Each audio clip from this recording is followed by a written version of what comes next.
3 ways to get 1 week clean from marijuana. So I wanted to make this video because a lot of you reach out and saying, hey man, I just cannot get to this week. I want to get a week sober. And then a lot of you also reach out saying you have gotten to a week sober. And I think that week is a really big milestone because it's long enough to where it's like, okay, I put in some work. I don't want to go through that again. But it's short enough where it's not too hard because it's like, okay, I can get through a week, right? I've gotten through tons of weeks in my life. I can get through just 1 week without marijuana. So we're gonna go over a few things today and stay till the very end because I have a cool announcement. So first thing is to get out there and get some exercise. Now, if you've been watching this channel for a while, you might be like, dude, I get it. You gotta get out, you gotta get active. And that's the point. It's very simple. It's gonna make a huge impact on your recovery short-term and long-term. It's also gonna help with mental health, just feeling better, decreasing anxiety, because oftentimes there's a lot of anxiety when quitting marijuana because the brain is resetting. Also, there could be a lot of depression because basically these neurochemicals in the brain are rebalancing, right? Because you're not just jacking them up every day with marijuana. So getting out there, getting for like a nice run, maybe getting some weights in, and really saying, okay, I want to train and focus my life like I'm a professional athlete. Now, obviously, we're not professional athletes, but the point is that what do professional athletes have? Lots of discipline, lots of focus. They're very healthy. They take good care of themselves. So all of those things are going to be traits we want to embody in marijuana recovery. So the second thing that I recommend doing for quitting marijuana and getting through that first week is cold showers. So shout out to Dragon. They reached out saying, hey, how do I get rid of these night sweats, right? I'm sweating every night. I wake up, I'm soaked. What I recommend is getting out there and getting a cold shower in, usually before bed, because something that you might not know is that the body actually wants to be cool when sleeping. I think a lot of times, and I thought for a long time, I want to be really warm and really hot. The body does better when it's cold.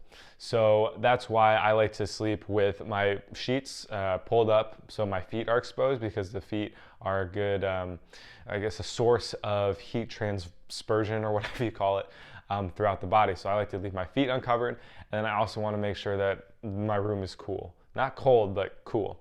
So I usually either leave my window open, etc., or leave it open before I go to bed so there's some cool air in. And then taking a cold shower right before. One, it's going to increase mental alertness. It's going to increase dopamine. I'm sure you guys have heard a lot about cold showers on YouTube, right? It was kind of been a big trend, and it's a big trend for a reason because it really helps. It's going to help with skin clarity too, if you care about that. And ultimately, you're just going to get better sleep. So getting through that first week of sleep can be very difficult and also is very important. The next thing I would recommend doing, and then we'll go into the announcement here, is going to be journaling what happens throughout your day, and especially when you dream. So for a lot of people, dreams start to come back. I know that's what it was like for me. I was like, it was the trippiest thing because I hadn't dreamt in so long, because weed turns off REM sleep, which is where that deep sleep happens, which is where dreams, memories are processed. So I had all this stuff coming up, and it was quite jarring, and I realized I have to understand this in a different way, or else I'm going to be afraid to go to bed every night. So journaling, really powerful. Also just journaling throughout the day, right? Because sometimes something can be happening, right? Like maybe you're feeling really stressed, you haven't felt this kind of anxiety or depression in a very long time.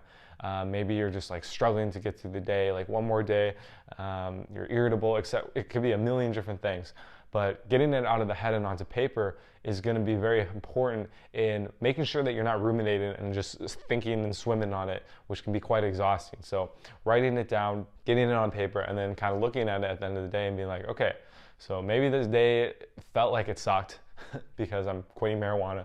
But in the long term, in the grand scheme of things, it was actually a good day. I was productive. I went through some trials, some tribulations, and it's going to help you just kind of relax at the end of the night, knowing that though it may have been painful, it was a very powerful and necessary day on your marijuana recovery journey. So for the announcement today, before I announce this, please like, comment, subscribe if you got value from this, and subscribe for more addiction recovery related content, especially marijuana content. I drop multiple videos every day, including live streams, so you don't want to miss that. And so the announcement is that if you want help getting through your first 7 days, hey, I'm here for you. What I recommend you doing is emailing me down below. I'll drop the link. And all you got to do is say, hey, I want to take part in the challenge. And what's going to happen is that every day, every morning, I'm going to send you an activity you can do to help ease the marijuana withdrawal process. And it's not going to be tough. It's going to be very simple, like so simple that you'd be like, wow, I'm stupid for not doing this.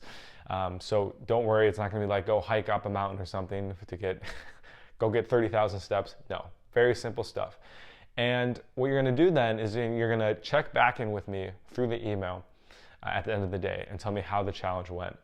Now in doing this, that's going to trigger the next day where I'll send you another activity for every single day for 7 days. Now, the key is that you have to email me at the end of the day saying how the activity impacted your life or, changed something for that day. If not, then I will take it that you do not want to continue the challenge and will not email you anymore. So just make sure you say, challenge complete, this is what happened. And again, it's just going to be good checking in with another human being.